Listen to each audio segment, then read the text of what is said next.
This is Chet Holmgren, and I'm down to dunk. This is AJ Mitchell, and I'm down to dunk. This is Alex Crusoe, and I'm down to dunk.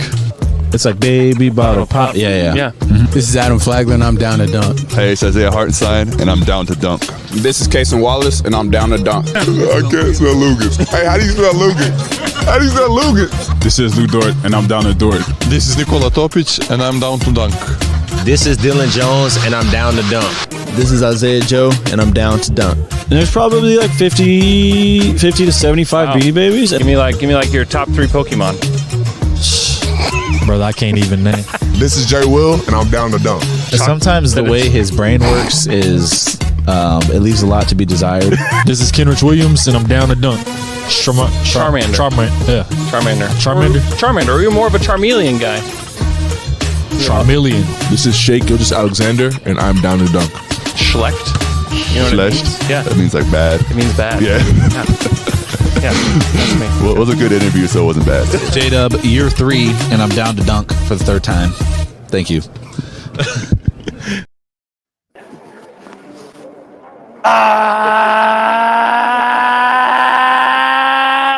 Good evening and welcome to episode. Andrew, put the episode number in here. Of Down to Dunk. I am Luke, joined this evening by Taylor. Charmeleon. Tayshawn, slam through. And Jay. It's Jay. No Man, Andrew. no Andrew. We'll start the pod off with a little update on everybody's favorite podcast producer. He is doing well. Obviously a painful surgery, and he had to also replace his or fix his meniscus while he's there, which changes a little bit of his recovery, but no idea when he'll be back to the podcast. But nonetheless, here we are celebrating what might be, most definitely the best win of the Thunder season, a 134-114 victory over what used to be, by record, the number 1 team in the NBA, but now the Oklahoma City Thunder have tied them. Both of them now sit same record, a record of 34-6. And this is a quote. I can't remember who the guy who was doing the play-by-play, but he says the game has been worse than the score would indicate, and the score is pretty bad. And so that's what the whole fourth quarter really felt like. So, Taylor, I want to start with you, man. Give me walk through a little bit of this. So, you said it's the best win of the season. I don't know if it's the best win of the season. Was that Celtics win actually better? This was definitely the most surprising win of the season. I mean, I didn't expect them to be able to do anything with no bigs except Brandon Carlson, who we will get to in due time. But this was surprising from the jump. I mean, the Thunder came out and their offense was just cooking. This is also the second game now in which Donovan Mitchell has struggled. So I think everyone can confidently agree that it's because of our defense, not from just Donovan Mitchell struggling. He really struggled again. The Cavs struggled all game. We were just all over the place. We were freaking Wolverines out there. Not Wolverine the X-Man. Wolverine the X-Man. We can be Wolverine the X-Man. Okay, a team of Wolverine X-Mans. Yeah, I think it's the best win of the season. I think it's better than the Celtic win. Without question. Because they beat us last week, and then we came back and just this week and just trounced them. It was also on national TV. TV. Yeah. Cleveland had no built-in excuses. Like, they were full strength. The Thunder were not at full strength. I was not once I found out that iHeart was out, I don't know. It's hard for me to see that this game would be competitive, honestly, because they gave them troubles with their bigs when iHeart was playing last Tuesday. And the fact that they came out, and the Thunder, you could just tell from the tip, like, they were determined to set the tone as far as physicality, as far as defense, as far as swarming. They were rebounding as a team really well. J. Will was good in his spots, but honestly, it was the whole team that just really shut down the bigs. Jared Allen still was efficient. I think he ended up finishing with probably 10 points or something like that. He had 13. He was 13 6 of points, 6. 6 of 6. Yeah, 7 rebounds. Mobley was, a nothing. He had 5 points, a total of 2 from 7 from the field. And the Thunder just set the tone and dominated from the very beginning of the game. And it was beautiful. And I wasn't there, and I don't think any of us were there, but I heard the arena was electric and people were having a ball just watching this team. I mean, and then there's this, like, how many times did they cut to the bench when you have Isaiah Hartenstein and Chet, and then even AJ Mitchell, who's behind, which 3 of their, 10 to 12 rotation guys, 2 of which are their top 4 or 5 players. And they just absolutely embarrassed a team that is, I don't think it's a fake. I mean, you don't get to 34-6 by accident, as J-Dub said last week. Like, they're a good team. This is a legitimate top 3 team in the league. Top 4 by the end of the season, maybe. Man, no, they'll still be top 3 because who would be better than them? Well, but and they have such a lead in the East. It'll be really hard, especially with as bad as the East is. It'll be really hard for them to fall back down. Yeah, it's crazy. I'm looking at like the comp stats here. Everything is pretty close, but if you look at field goals attempted, OKC attempted 15 more field goals than them, and points off turnovers, OKC 30 points off turnovers to their 7 points off turnovers. Yeah. But we had 12 steals. So that's what it was there. It wasn't rebounding. They still beat us on rebounding, offensive and defensive rebounding.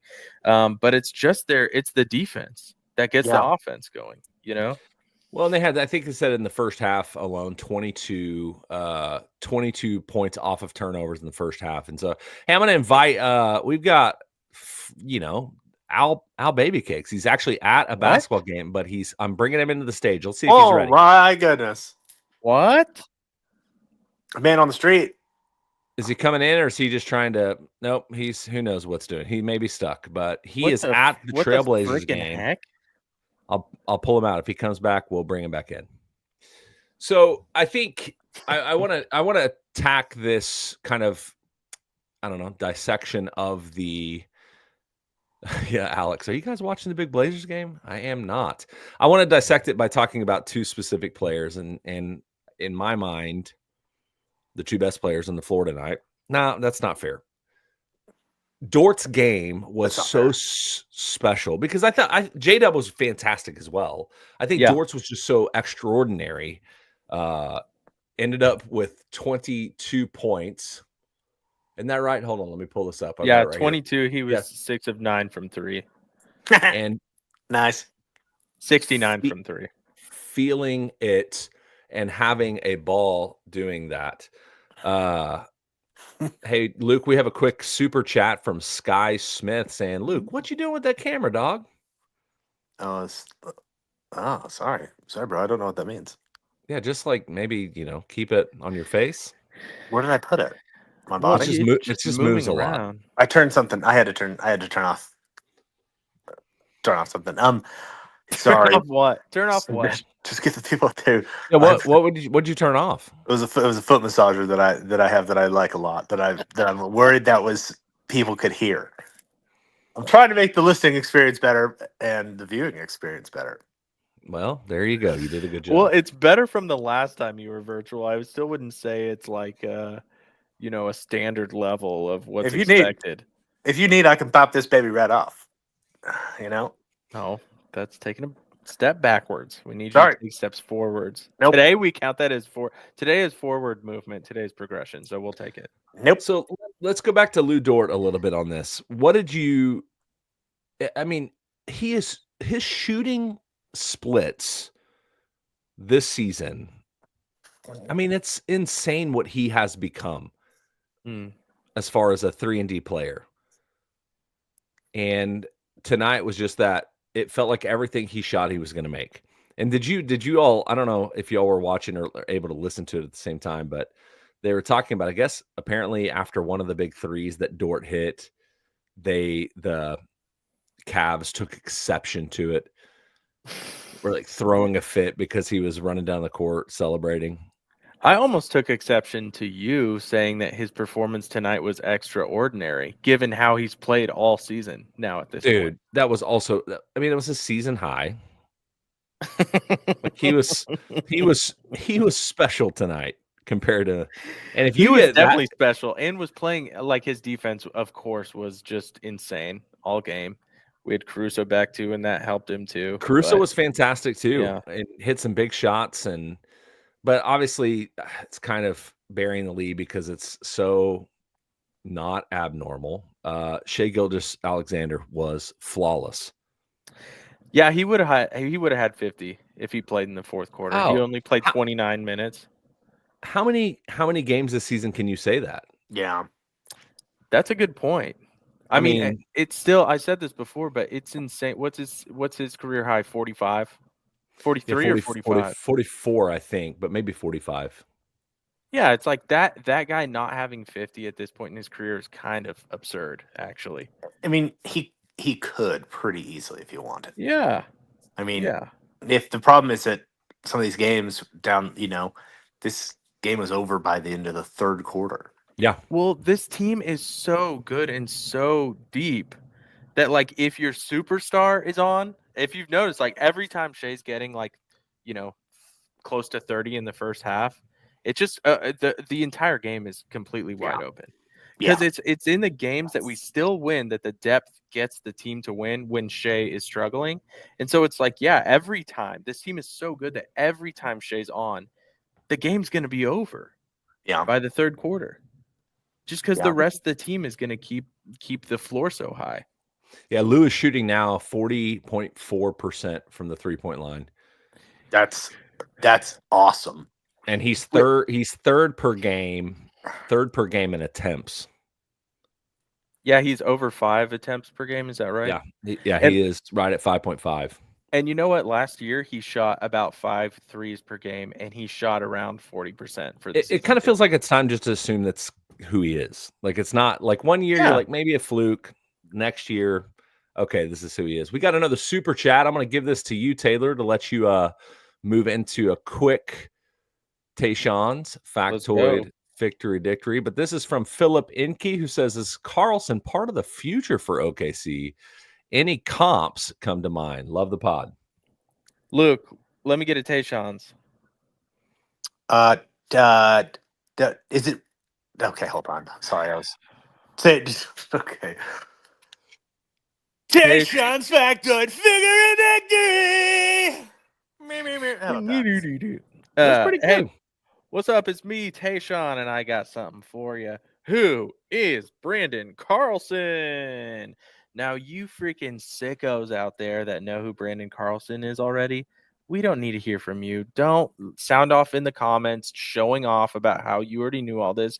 This is for the people who are like, yeah, I knew he was in the NBA, but where's he from? Who is this guy? He's 7 foot. He can shoot threes. I got something for you. Who is Brandon Carlson? He's a 5-year guy from Utah University. That's why you may have never heard of him. He's Mormon. He served his mission in Manchester, England. Wow. He's the all-time program leader in blocks for the Utah University, the Utes. On his senior night, he had 30 and 10, becoming the first Utah Ute to do so since Jakob Poeltl in 2015. Wow. Jakob Poeltl's probably a pretty good comp for him, except Brandon Carlson is a much better shooter. He was a good shooter in college too. He had a lot of 5 for 10 games. He's been a great shooter. We can take it seriously. He's a good shooter. He's a legit 7 foot. He's a good defensive player. He can move around. I mean, this guy might be I don't want to say poor man's Lauri Markkanen, but he's kind of Lauri Markkanen. Just saying, just throwing that out there. His wife graduated from law school recently. Wow, Luke, what do you think about that? Congrats. That's no easy task. I don't know if it's his wife. Probably his wife. He's Mormon. Where are you getting this? Where are you getting this information? The internet. Okay. I did some research. Just making sure. My buddy. I called my buddy, who's a big Utah Utes guy. I know. So just making listen. sure. Listen to this. I found this. I want to read to you a random forum post I found on a forum called cougarboard.com. Brandon Carlson is a sad story and exactly why you don't choose to attend the U of U for basketball. So he's just talking about how insanely talented he is, how he's probably one of the best players in the NCAA, but no one knows about it because Utah sucks. They're never on TV. They're never in the tournament.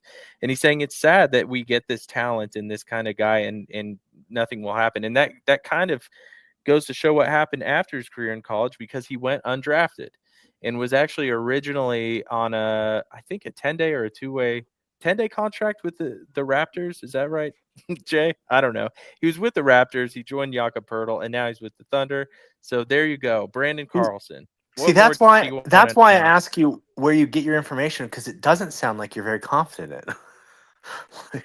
Like you say things like his wife. I don't know if they're married. It seems like you are kind of questioning your own information as you're getting it. So here's girl, man. He's a well, like you said, a 5-year. He played for 5 years at Utah plus a mission, right? So here's the amount of players. Here's the amount of players. I mean, so these are the guys that are older that are younger than him. Excuse me, younger than him on the roster. Alex Dukas, J Dub, Dylan Jones, Chet Holmgren, Jay Will, AJ Mitchell, Cason Wallace, Usman Jang. Usman is 4 years younger than Brandon Carlson, who's a rookie. Cason, 4 years younger. Wow. Yeah. He is 1 year younger than Isaiah Hartenstein. Yeah, I think is he 26? He's 25 or 26. He was born in 1999. Yeah, he's 25. So I don't know what month. 25. Oh, 25. Yeah, he's 25. How do you not know what month? That's like the easiest thing to find. His birthday is June 14th, 1999. Just a couple days before I don't know. yours. I just saw he was born in 99. June 4th. What's my birthday then, Jay? Don't tell anyone. I don't want people to show up at my house on my birthday. 16th? 19th. Dang it. My bad. Traitor.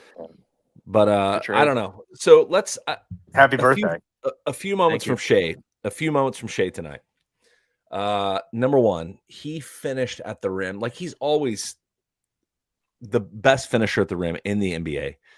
He had a few tonight that were just absurd. But for me, the play of the game from Shea, and this is me probably just fixating on one thing, is he was doing it, and it looked like he was going to do one of his little slithery finishes and kind of go up and under, and then he just goes up and two-hand dunks. It was right when the game was getting out of line, and I don't know why, but I was incredibly hyped at that point. And Caruso with a dunk, the little right hand smash. And did you hear on NBA TNT? I didn't know that they call Alex Caruso Ernie Johnson's son. That's very good. I love that. EJJ, Ernie Johnson Jr. Yeah, and he's like, and every time it happens, he goes, "Yeah, get up there, son." That's funny. But man, there's so much to talk about as far as the way this game played out. It was just an excellent across the board. Everybody but Adam Flagler played great tonight, and poor Flagler. It wasn't for lack of shots. 0 of 8 from the 3-point line, 0 of 9 overall. In a game where they won by 20 and were up by 40 for most of it. Adam Flagler and Alex Dukas were both a -12. Did you feel bad at all for Aaron Wiggins? Just like, I guess I'll be the 5th guy out here with this G League squad. He's just always taken a little bit of disrespect. I don't know what is the deal. It's this same story. They never just give him his due. The guy's earned it at this point. That's not true. But they don't put who else would they put with them? Why is Wiggins the guy that's out there as the 5th guy? I don't know why Dylan Jones. I guess Dylan Jones is maybe hurt. But so here's a say what stat of the century. And this is Reed Allen actually puts it in there, but I saw it on Twitter as well. Look at this. Luguentz Dort passed Larry Bird tonight in all-time 3-pointers. Wow. Oh my God, that is so funny. I do have to look that up though. It's real. I do have to. It is. I'm real. sorry. If it's not, it's too good. But that name a statistic you could ever hear that would make you say what louder. or That's more a emphatically that's than a that one. what? That's wild. That makes me so happy. Everything about Dort is just funny. He's just one of the fun. Alex talks about this too. He's just one of the funniest players I've ever been a fan of, and not for anything that he's really do. It's just the way he is, his energy, the shots he makes, the shots he doesn't make, his records. I love his Dortcher chamber. way- Everything about way this guy. Lou. the way he no one knows how draws to spell fouls. Lou Gentz. It's just a funny guy. Can you spell it? No. Taylor? No. Okay, good. Hey, there's a good LUGUENTZ. You want this super chat, Luke? yeah, that looks like a good one from Robert Bernath. He's coming to OKC for his first home game this Sunday versus the Nets, coming from New Jersey. What's the must do for first time in OKC? So if he's coming in Saturday, that opens up a whole lot of different opportunities, right? Yeah. Come in Saturday, have a good Saturday night in the city. I am so far removed from any kind of like night life in Oklahoma City. Is there anything like that? I feel pretty far removed from it as well. What I would recommend, if you can, treat yourself to to a nice go out and get to like a steak restaurant, nice restaurant. I would go to where would you guys suggest? So here's what I would say. I would say the money, Ranch.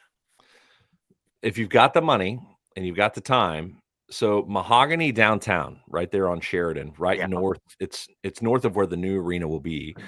For game nights, $10 to valet plus tip and whatever, and that's where you park and you eat. You can go to the bar there. If you can get in and reserve a table, you may be able to, because Sunday night. I would call now and reserve. And you can get on Open Table and actually reserve through that. But go there, pay the valet, and then just walk. It's going to be freaking cold on Sunday night, but you're from New Jersey. Yourself. But enjoy Mahogany and then go walk into the game. And then afterwards, you can walk back to Mahogany. They'll pull your car up. You can go and have another drink post game. Sometimes players go there, but they're there way later than you will be. I wish it was a better game. I feel like the Nets are waving the flag. I saw a photo online this evening where all of the all of the injured players that are like actual NBA players were sitting on the front row of the bench, but literal active Nets players were sitting behind them.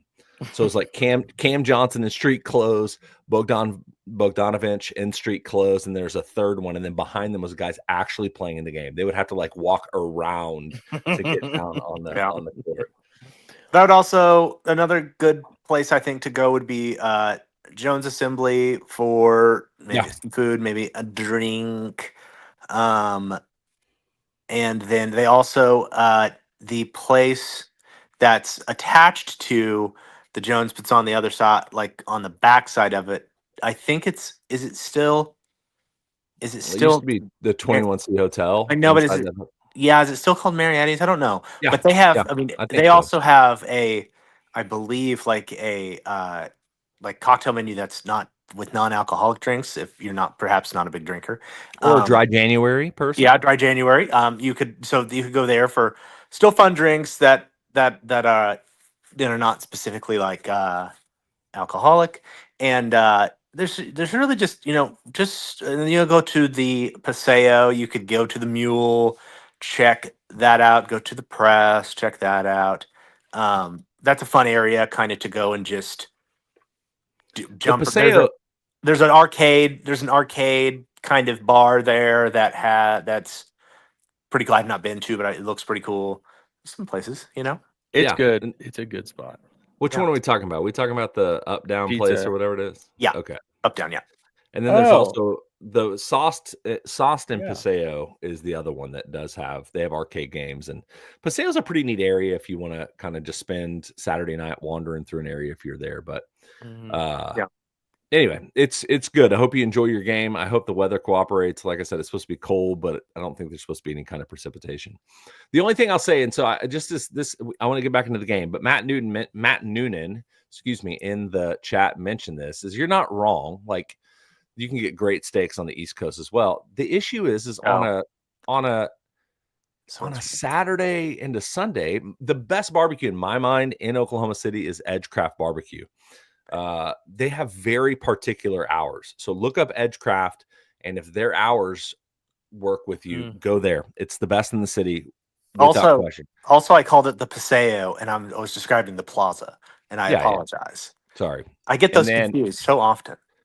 And then the other one I would suggest, if you can't do that, it's kind of a chain, but Clark Crew Barbecue is actually pretty good if you want some kind of Texas style barbecue. Really good.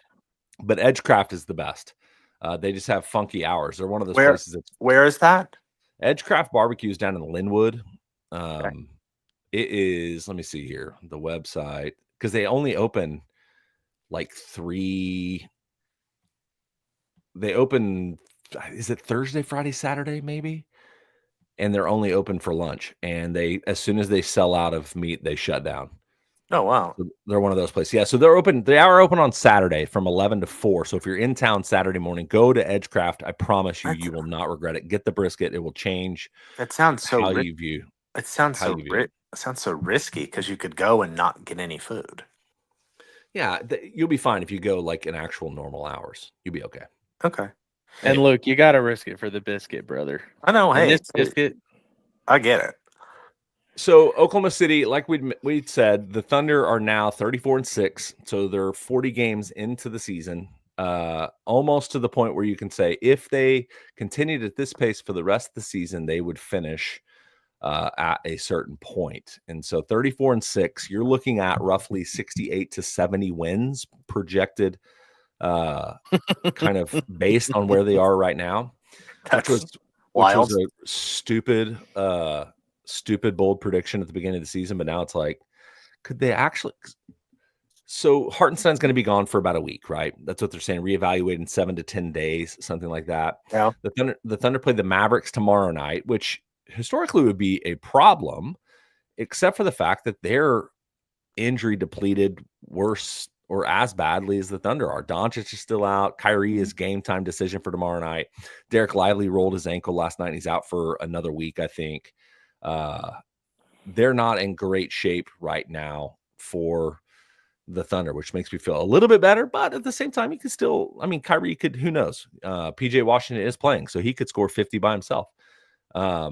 But you're looking at that injury report right now, and you've got, Lively's out, Kyrie's game time, Dante Exum's still out, obviously, and then Luka's out for another few weeks. Then the Thunder later on this week, obviously, they have the Nets game that we're just talking about on Sunday. They play the Jazz on Wednesday, and then they play the Mavericks again on Thursday, which will still be without Luka, but whether or not Lively's back at that point or not, we are unsure. But that's right around that 7.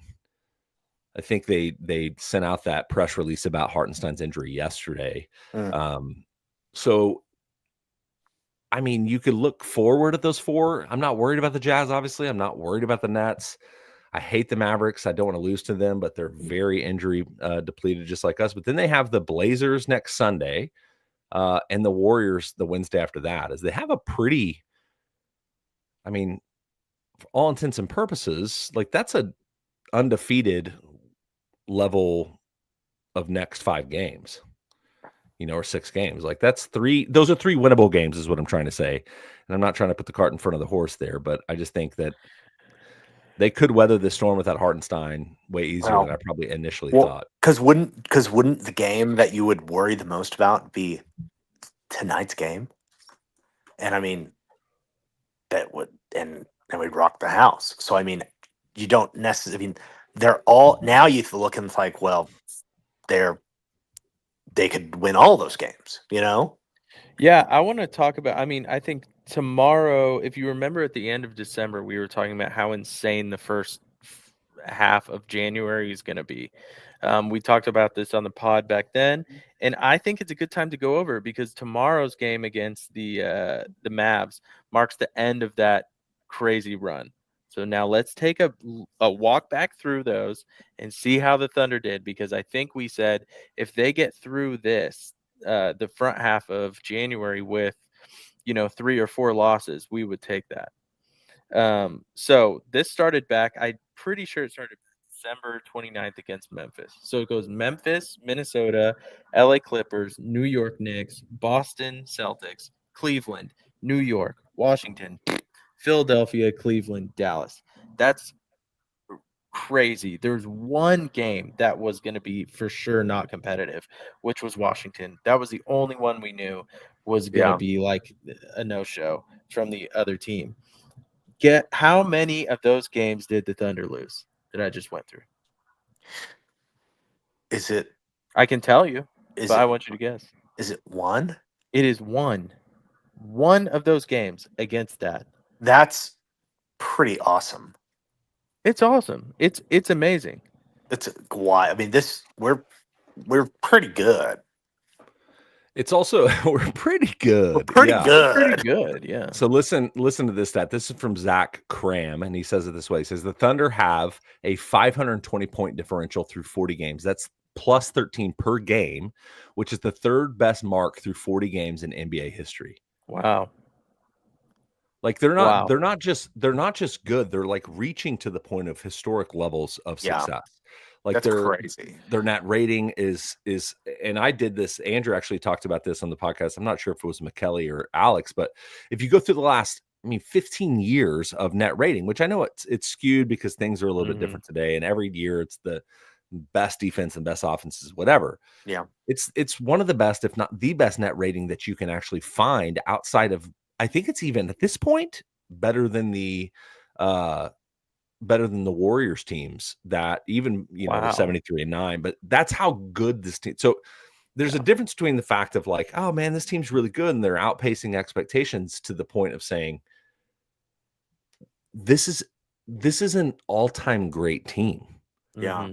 And they're doing it largely. Even Charles Barkley was able to define this on the NTNT or the TNT NBA show. And he goes, the Thunder haven't been healthy. Yeah. They haven't been healthy this whole season. And like, we're doing that without like arguably our second best player. We're going to get, Chet back at some point and then theoretically be even better. Yeah, and I don't know if there's a learning curve when he comes back. I can't imagine it would be that much. This team is so good, though. It's like even if there is, the team's going to carry him. And we really don't like. Normally the Thunder doesn't let people come back with minute restrictions. Normally they don't do that. When people come back, they are ready to play without minute restrictions. Yeah, and like for Chet, I think the important thing that the Thunder are considering is, hey, we don't need Chet back right now. We're pretty good, Elman. That's actually like how Elman talks about everything. It's not even just the Thunder. I was like, oh, wow, how was that amazing thing that you just went and did? It was pretty good. Pretty good. He says that about everything. Hey. God, what was I even saying? I got so pissed at Elman for being lukewarm about Hey, so everything. there was somebody had mentioned one of the things that's at least gathering some steam is the Thunder making a trade for Cam Johnson. Yeah. And you can let us know in the chat as well. I kind of would just say, like, what's the value? Like, I know that we're riding high tonight. We're riding high. Cam Johnson's a fantastic player. But if you had to get rid of Kenrich, Ousmane Dieng, like, whatever, picks, fine. Like, I don't really care about the picks. Like, you can give them the Sixers pick. That's probably stupid. You could give them the Heat pick of this year or the Clippers pick or whatever. But I'm like, to lose a Kenrich, or if you had to put Joe or Wiggs in, Yeah, I don't like it. I'm like,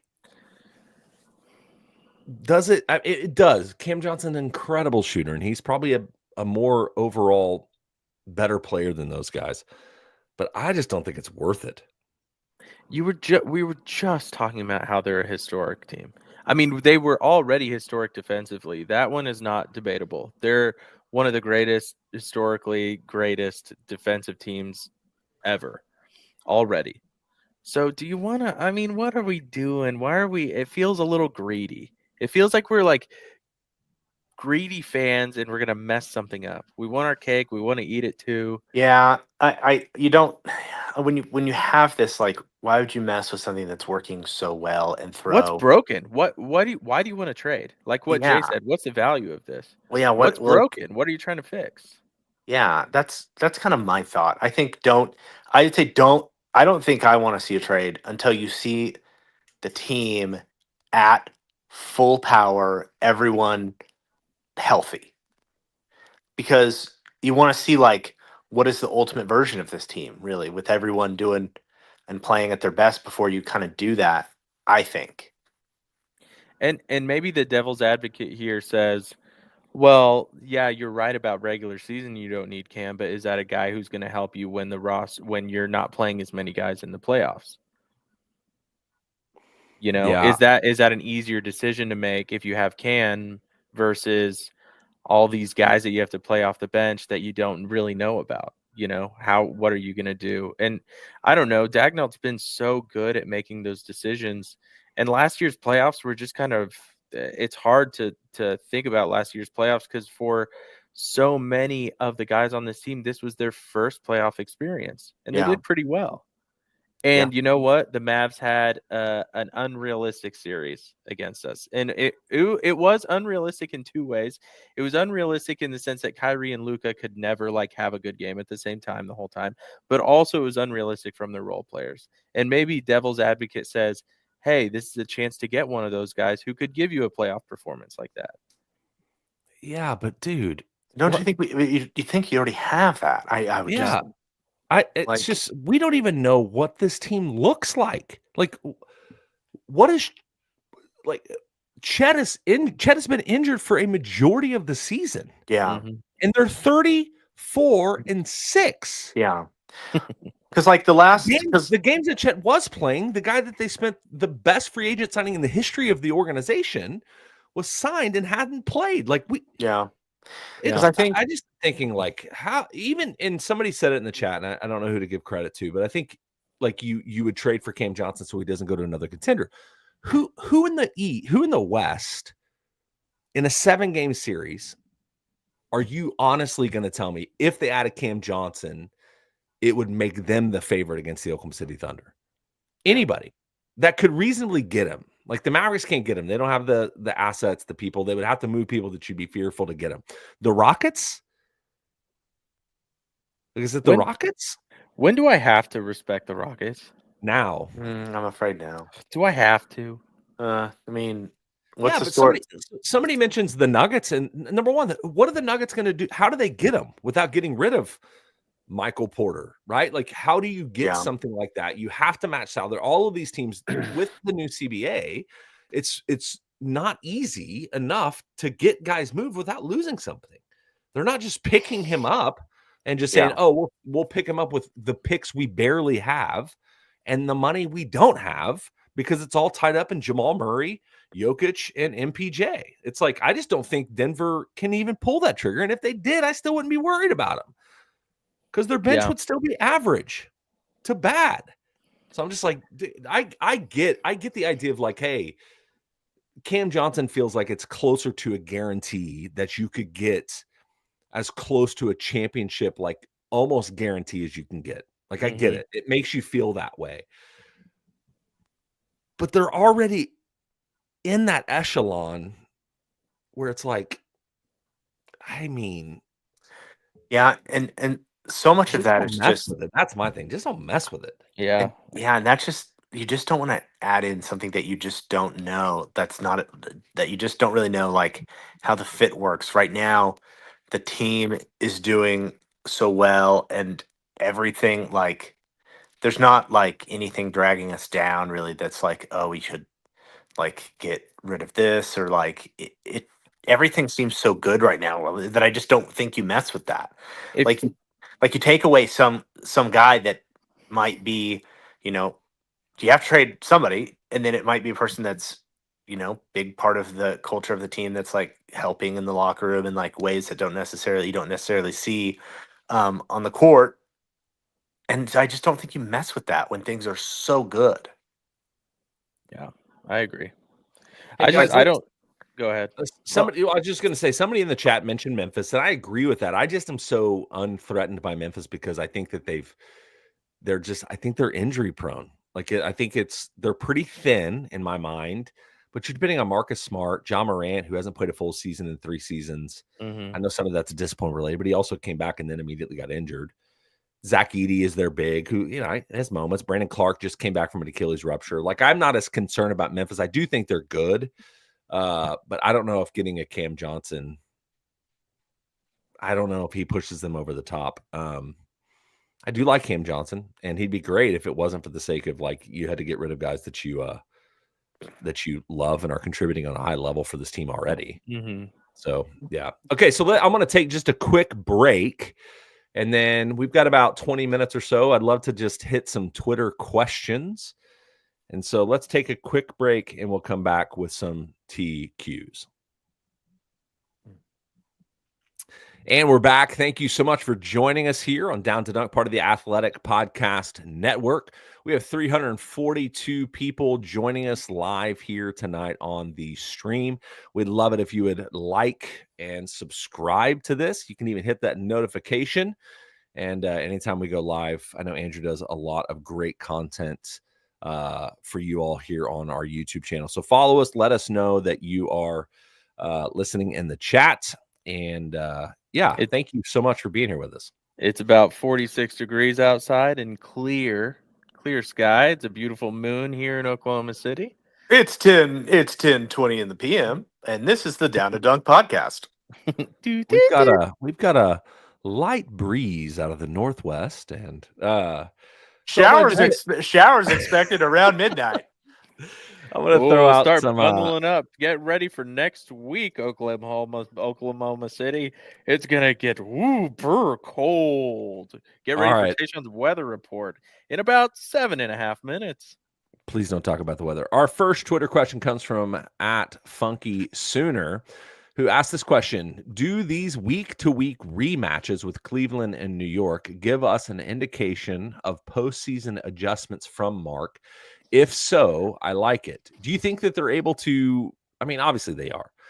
They play them 1 week, then they play them again within the same 7 days. I was just thinking that if there wasn't a change in like the reaction to that Cleveland loss to this, I think it's giving you a hint of what's to come for the postseason. Anybody remember the number? Remember when there was a number you could call to get the time and temperature? 599-1234. Was that what it was? Is that really it? 100% that was it. I'm going to call it. Wait, what was it again? 599-1234. Okay. I'll let you know. All right. There's no way. You're going to next answer. Next question is from @N_Mill22, who says, was this game fun? Is this what fun feels like? This is what fun feels like. This is what fun feels like. Hold on, is it still doing it? Are you prepared for emergencies in your home? A simple alert device from Life Alert. Hold on. It already told me today is. No, that's right. Yeah. Wow. It's still the same number. Wow. It still works. You do have to do 405 or do an area code, but it works. I love that. That's awesome. That way, if I open up my phone and can't figure out what day or where the weather is, if my apps aren't working. Yeah, if my apps aren't working, now I know the number to call. But I can still make a phone call. Yeah, that's going to be really helpful. What do you? I hate this question. This is from @THOP_20. I hate this question. No, I hate it because it's just putting things out into the ether. Okay. So obviously, I hope there are none, but we are fully healthy going to the playoffs. But if there are injuries, what is one piece besides Shea that we can't have get hurt for a finals run? Besides Shea, it's J-Dub. I think it's any of the big four. I think any of those guys. For me, the excitement about this team is based on the full expression. I mean, it couldn't be I mean, couldn't be Dort. I think Dort going down would be terrible. Is there? Go ahead. Sorry. Dort's a big player for this team now, but it feels like we have guys that can pick up some Dort slack. Now, would you rather have Dort in the playoffs? Absolutely. Throw that guy on the best player on the other team, 100%. But we have had guys on the bench that have shown when Dort is out, they can pick up the slack, they can take his defensive coverage, and kind of keep this team, on their feet. So I don't know. Yeah, I think a playoff run, the success will be tied to Dub and Chet. Yeah, and let's be honest, Dort's not going to get hurt. Dort's going to be there. He's playing 45 minutes. Just get ready for it. Okay, next question I have. I love this question. At Jest on a Quest, ask whose development or leap this season has been the most impressive. Is there anybody that's taken a leap that has impressed you more than others? Because it's not because it might be Shea, which sounds weird, right? No, it's not weird. That's insane, but it's true. He is somehow better. It's because, but my answer, but it's not really a leap. Would be Hartenstein, but it's not really because he wasn't on the team.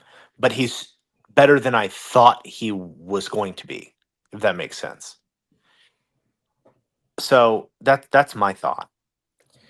Yeah, I think it's Shea has just reached this otherworldly level this year that it just looks so easy for him.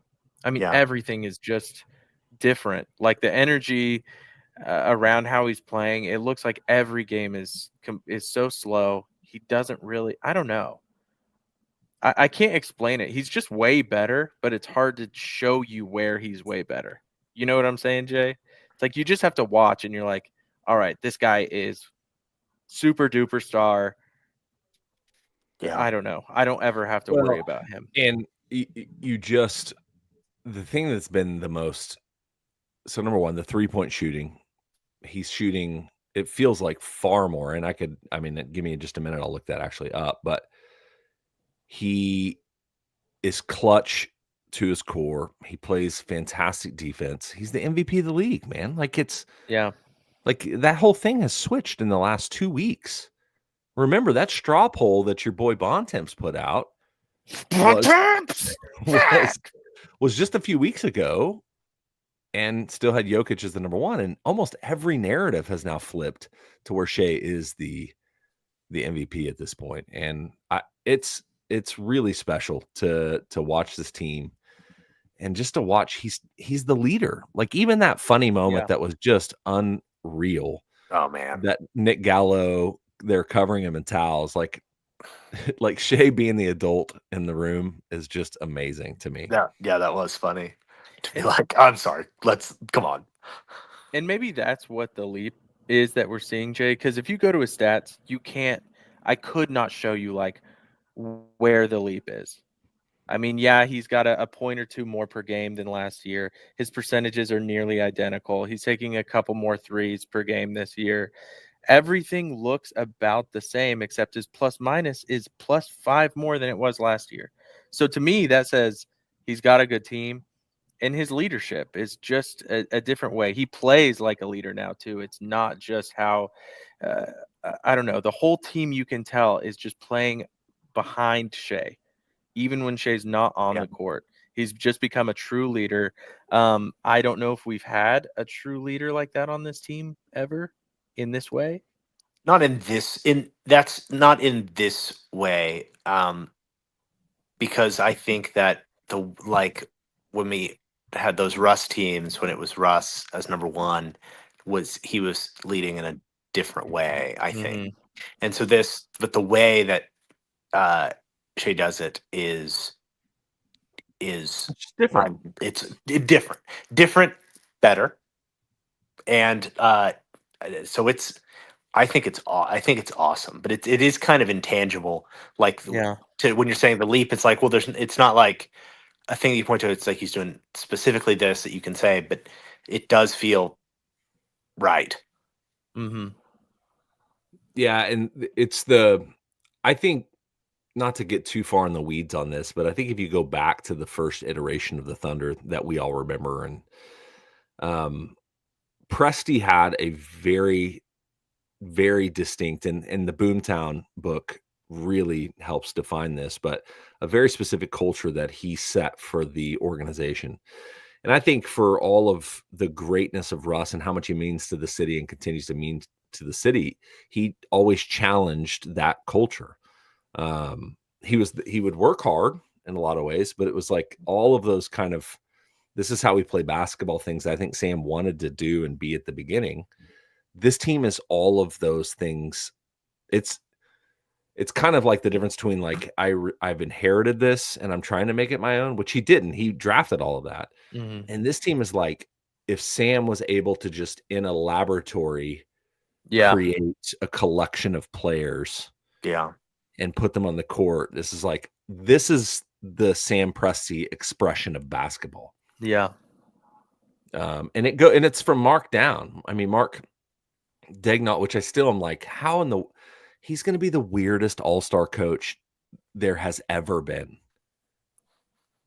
Yeah. I'm trying to think.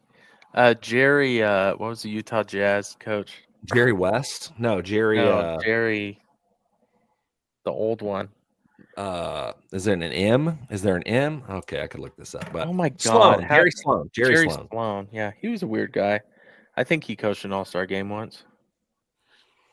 Yeah, Mark, I would almost, if he could, I bet he would be like, can I not do this? Yeah. I'd rather hang out with my wife at home. My wife at home. So, well, that's kind of all the Twitter questions we had. We had a whole bunch of people just kind of celebrating a lot of things. But any other thoughts as you kind of look at where this team has come from, what lies ahead? Like I said, we have a couple Mavericks games, a Nets game, a Jazz game. Any other thoughts kind of closing out tonight? I'm not worried. I don't know. This team, I seriously thought, I saw my dad at like 5:30, and he was like, "So you think they have any shot?" And I was like, "I really don't. I think without iHeart or Chet against this Cavs team after what their bigs did to us last week, I just didn't think they had a chance." And they came out and just stomped them from the start of the game all the way till the end. Did not matter what I thought mattered. And I don't know how good this team is. Is my thought. It's so interesting because a lot of times, like at this point in the year, it's like, okay, let's just I wish the playoffs could start tomorrow. Like, I'm ready for it. Like, okay, let's just get there. And now with this team this year, it's like, I'm okay to wait. Like, I like watching this team a whole lot more at this time of year because, like, that was awesome. Yeah. That was awesome. And just to see like how good they are and how like special the team is, it's like happening in real time. And it's just like, I don't want to get to the playoffs. Like, I want to watch these games and enjoy them and see like how great we are and how great we still can be. And so it's a great season. It's awesome. And it's the way they play as well is must watch to me. Like, it's just so not the fourth quarter. The fourth quarter is about the worst basketball I could have watched. But the first three quarters, oh yeah, I don't know how you could watch them and not just be stunned by their excellence on the basketball court. That would have been a fun game to be at. Oh yeah. I mean, that would have been a fun game. And it's from the person that's coming here from New Jersey for Sunday, you're in for a treat. Yeah, it's a lot of fun, and they play one of the major distinctions, which I think goes back to what you were talking about, Luke, as far as leadership. One of the things we have seen from this team in comparison to a lot of those older Thunder teams is they don't let down against. And I say that, and they're going to get beat by the Nets, but they historically have shown up for teams and played and beat the team. That's why their net rating is as high as it is. It's why their point differential is so high or as high as it is because they're throttling the teams they should throttle. Yeah. And I remember being just insane in just frustration back in the Those- day when when every the Thunder would play game- some teams and they Every give teams game was a shots at- close. yeah. Every game was a close game. Like they'd play down to whoever it was, and it'd be every game was like a 4-point game. Yeah. Yeah, that was. Hey, I want to do just a few things to wrap up kind of a conversation about tonight, and then I'm gonna give you all a chance to do your miffed and peeved. So this is so great to me. What was the Thunder's overall 3-point percentage for this evening? 35%, something like that. It was 34. Okay. Okay. Now I'm Great gonna do this. guess. I'm gonna do this quick math while y'all look at. Tell me, what was the turnover disparity between the two teams? So they had 12 more. I bet they had 20 more turnovers than we had. Yeah, I was gonna say 15. So the Thunder had a total of 6 turnovers, and the Cavs had 21, so 15. And then the next thing, here's my favorite part about.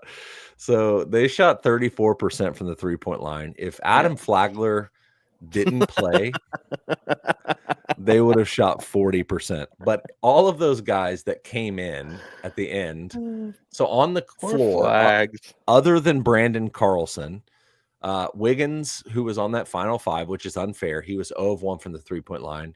Ousmane Dieng was 0 of 2. Dukas was 0 of 1, and Flagler was 0 of 8. So between 4 of those guys, they were a combined, what am I looking at, 11, 12? They were 0 of 12 from the 3-point line. Yeah. Hey. Kick them off the team except Wiggs. All right, they're Kick not 'em allowed off. to play anymore, dude. They're not even allowed to play anymore. All right, so we've got a belt game. We got to choose. We've got, what were the teams I said? They played the Jazz, the Nets, and the Mavericks twice. And Which the one is- Blazers. Well, so we've got between now and next Friday, we've got the Mavericks on Thursday, the Jazz on Wednesday, the Nets on Sunday, and then the Mavs game tomorrow night. Which one's the one right before the podcast? Mavs. That's the Mavs game. Let's do that one. That one actually is in Oklahoma City as well. I'm going to say we win that game by 15 points. Taylor? Okay.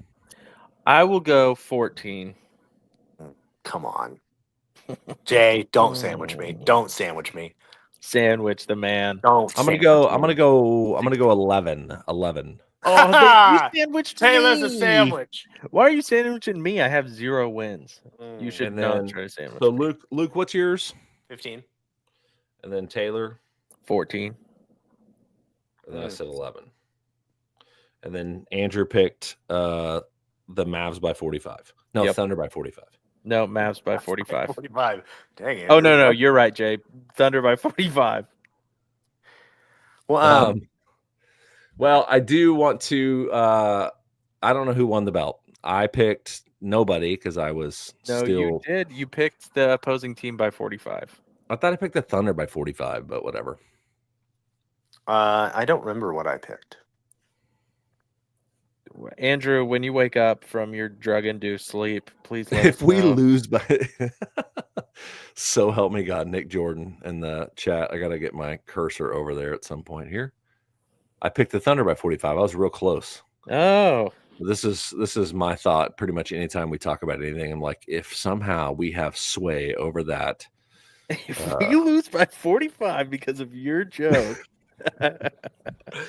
All right, guys, I have one. Actually, Luke, one more question. Sure. Lay it on me. No, you lay it on us. Oh, are you miffed and are you peeved? Miffed, and peeved. That was really good, Jay. That actually That was was very good. I'm gonna. Are you miffed and are you peeved? I'm not miffed and piffed. I'm grateful and blessed. You know what I'm I was just thinking about? Jay and Bade. I'm G and Bede, and let me tell you why. There's a very specific reason. This time last year, you know who we were talking about a lot? Like a lot? Josh Giddey. Who? Exactly. How grateful and blessed are you this year?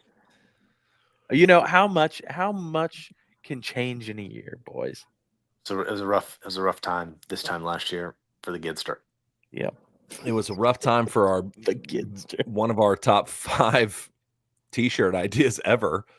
Well, we came out with the Slob Wizard, and then we had to pivot.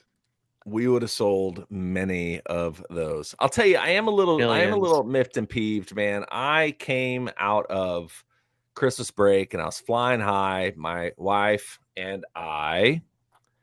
Okay. Had there we go. My wife and I had a great Christmas break and a awesome New Year, and then we both have just had my wife got sick last week. Everyone's sick.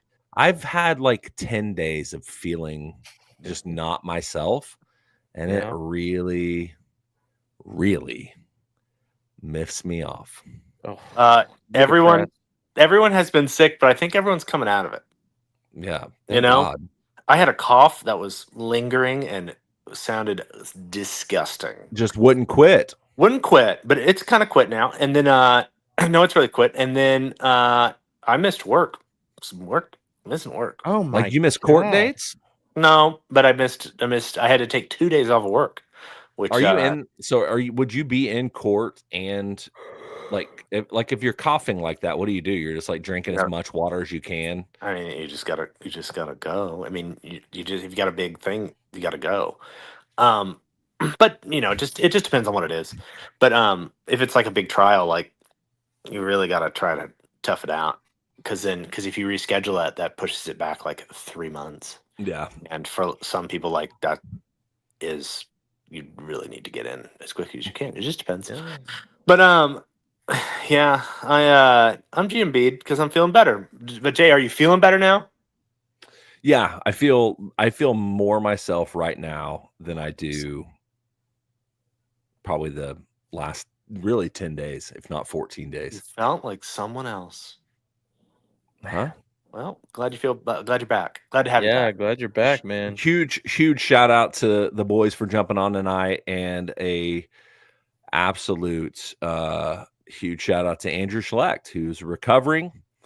Being the dad of the year sometimes will cost you a knee, but it's fixed and he's healing up, and I'm sure he'll be back at some point. But if not, you'll see a little bit more of us as we kind of get your content to you. We will be back Monday. McKelly will be here with somebody, and then obviously Wednesday as well with Alex. I know the Saturday Slam and Jam, I think, is Sam Bassini, which was pre-recorded, so you get some draft conversation tomorrow. So seeing that there is nothing else for us as part of this celebration of a 134-114 Oklahoma City victory over the Cleveland Cavaliers, little revenge game. Thank you so much for listening to our podcast. We will see you again next time. Hey, big shout out to the chat tonight, and let us know huge shout out to the chat tonight, and let us know if you agree with Luke. If you got a big thing, you got to go. If you got a big thing, you got to go. Did I say that? Yep. Yes.